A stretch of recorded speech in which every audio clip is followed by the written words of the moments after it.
the Tuesday of this week, and we said this week we are following the upper limb, specifically the osteology of the upper limb. Yesterday we looked at the clavicle bone over here. Then today we want to move on the next bone that connects the upper limb onto the trunk, and that is specifically the scapular bone. So today we are going to look at the osteology of the scapular bone, and we are going to look at the right scapular bone of the upper limb. And first of all, we shall look at the features, but we shall first have to learn to draw this, and then the features will be seen on either the posterior surface or on the costal surface. Now the scapular bone has got two surfaces. The posterior, that is when you're viewing from behind, then the anterior, that's when we are viewing from in front. But then, what's so special about this bone? A brief introduction. A scapular bone is also known as the shoulder blade, or it can also be called the shoulder blade. It is classified as a flat bone in the body, and then its ossification will begin around 8th week of embryogenesis. And then the scapula has got around, it has one primary center of ossification and then 7 secondary centers of ossification, but we shall locate where they are as we continue drawing this diagram. So let's look at the costal surface or anterior surface. So we can call it anterior surface, or call it costal surface over there. So how would we draw this? Looking at a right horn, you can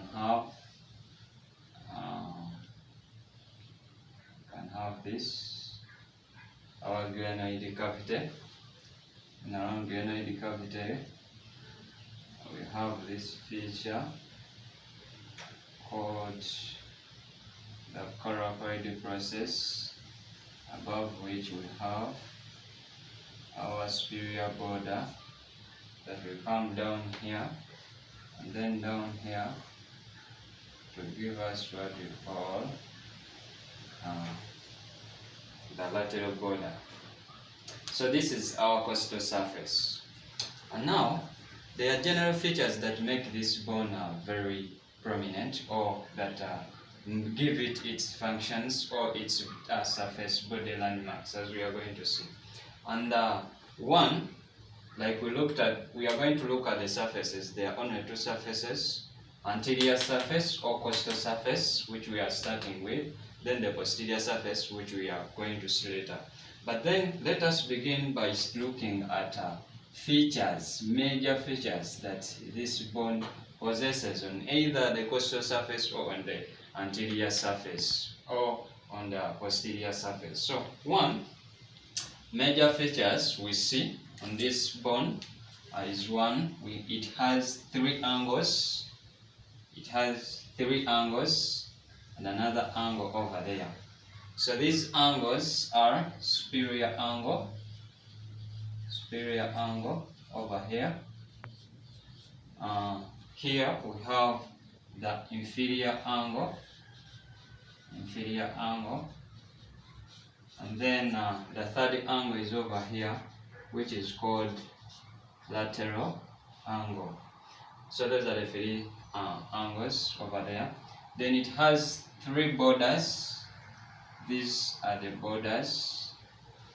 I think we can use another. Okay, these are the borders. So we have here the medial border, which runs along the mid-sagittal plane or the vertebral column. So we can call it medial or the vertebral border. So it has got three borders, three angles. So we have medial border. Then we have what we call the superior border or upper border over here. Then this is called the lateral border. Lateral border is the one which faces towards the humerus or your arm. So this will be the lateral border over here. Then when you realize that from these borders we note medial border is the longest border along this, and then superior border is the shortest border there, and then the lateral border is a bit here. Then this is a bit sharp, this is then this is a bit blunt, and then this one's a bit thick. So this one's a bit thick, as we are going to see. So in our costal surface or posterior anterior surface, these are some of the features we see. Then we continue naming. There is an outgrowth, and this one, which is also known as the acromion there. This is the coracoid process,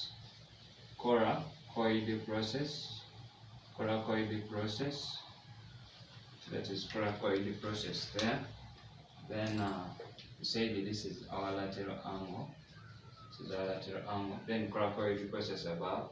Then we have here, this notch you are seeing here is called the suprascapular notch.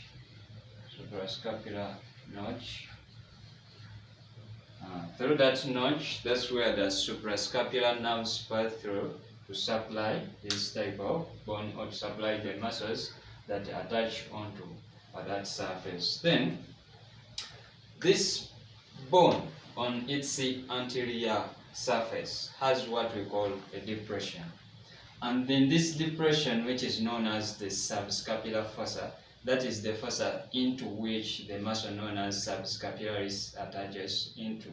So here we have a subscapularis fossa here, which is an attachment for the muscle known as that. So we want to see the major muscles which attach and on this costal surface. So the muscles here we have the major one, which is very large, is known as the subscapularis muscle, and the subscapularis muscle attaches into that. This is the subscapular fossa through which the subscapularis muscle, this is subscapularis muscle, and it attaches into the subscapularis fossa, that depression. Then what we see in this, we have a muscle known as the serratus anterior. Serratus anterior also attaches onto the medial border of this. So this is our serratus anterior. This is another muscle which attaches onto that. Then we also have longo head. Around here we have longo head, and then this one, I don't know where I can write this, but okay, I'll try to fix it somewhere. But this one is the longo head of triceps brachii,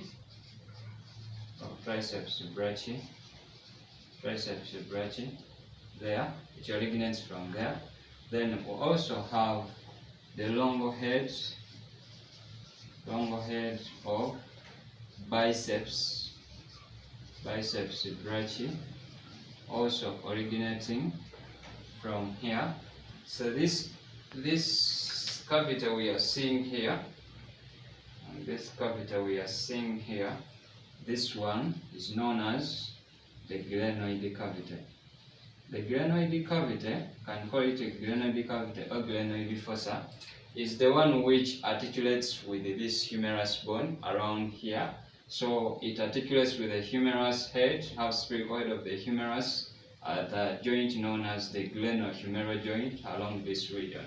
So these are some of the features that we can see along the posterior, along the anterior or the costal surface when we are viewing. So this muscle is the one which attacks or which attaches the whole of this bone onto the back of the chest, such that it can it can easily connect the upper limb onto the trunk of the body. So I think okay, we have some ligaments, like here we have what we call the coraco-clavicular ligament. It's over here, so it runs from here, then it goes to what we call the trapezoid, and then the conoid tubercles we looked at along the clavicle bone.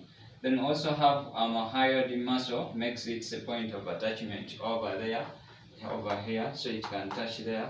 But remember, also have what we call the longo head of coracobrachialis muscle along the arm, so it originates from here. Remember that the longer head of coracobrachialis, then the short head of biceps brachii, they also originate from that area.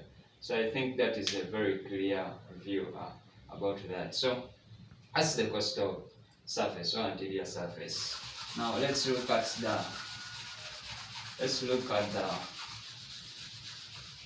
the posterior surface. So we said we are going to look at again the posterior surface. Posterior surface, that was when we are viewing the scapular bone behind from the back. That's what we are going to see. So learn how to draw this and how you can draw it in case of in a paper and in an exam and so on. So we're going to start drawing it like this. Yes, just an outgrowth over there. Then it comes there. That's our spine, beginning from the spine over there.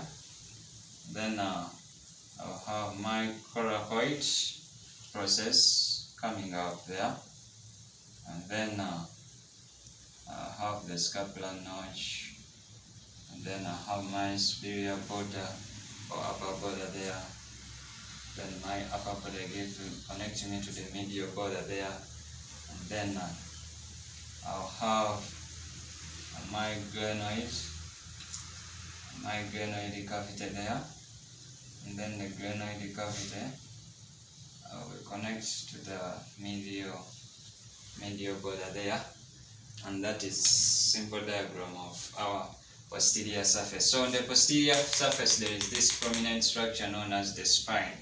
So the spine divides the posterior surface into two halves, that is the smaller supraspinous fossa and then the larger infraspinous fossa. So these, what are the features? What features do we see on the posterior surface? The major one is this, which is the spine. The spine we call it the spine of the scapula, and then the spine grows into a widened area. This one is known as the acromion. The acromion process over there, and then still we can see our glenoid cavity, over there. Then below the glenoid cavity, we say glenoid cavity has what we have the infraglenoid tubercle here, then the supraglenoid tubercle there. That's where I have the organs of the long head of biceps and then the long head of triceps, originating from either the supraglenoid tubercle or the infraglenoid tubercle there. So features, we have the inferior angle, superior angle, lateral angle. We can see the superior border, medial border, and then the lateral border over here. So all these ones we saw them on the costal surface. So I'm not going to name them because I believe people know them very well. But I want to name on some important muscle attachment areas. We have the supraspinous fossa. So this is the supraspinous fossa. But inside the supraspinous fossa, there is a muscle which attaches into that cavity or a fossa, and this is known as the supraspinatus muscle. So the supraspinatus muscle attaches into what we call the supraspinous fossa. Yes. Then we have another one here, another muscle which originates from here. So this is what we call the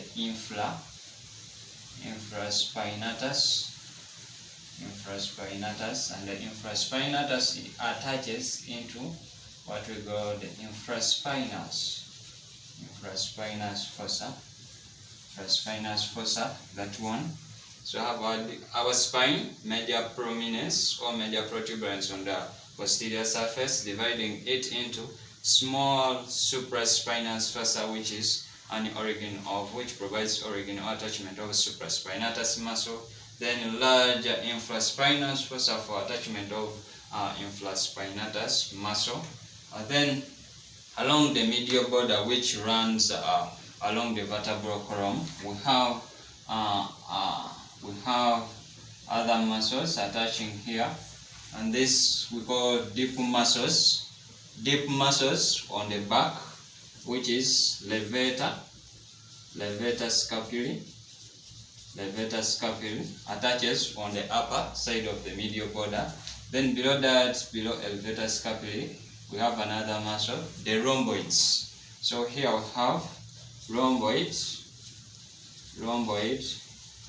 minor attaching onto that area, and then below here we have rhomboid major making attachment there. So this is rhomboid major muscle making its point of attachment there. Then these muscles attach onto the medial border. Then we also have other muscles which attach onto the surface of the so-called spine. Remember, some originate, some make their point of insertion over here.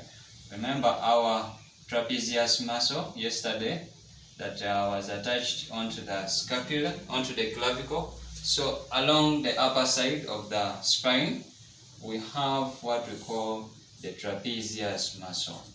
Trapezius muscle inserts along this side of the spine, and then on this side we have origin of what we call the deltoid. Some of it originate from there before it makes its point of insertion. And we said here on the infraglenoid tubercle, we have this is the infraglenoid tubercle, but from here originates the longo head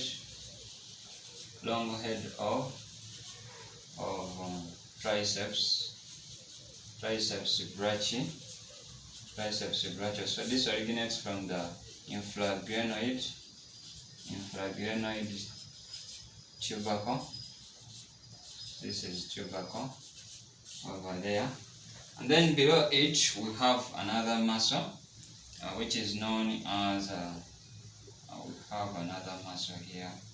So this is known as teres minor. Okay, how can I? Okay, I'll bring it over here. This is our teres minor. Then immediately below teres minor we can have another muscle which attaches here. So this is our teres major muscle over there. Then finally down here we have our latissimus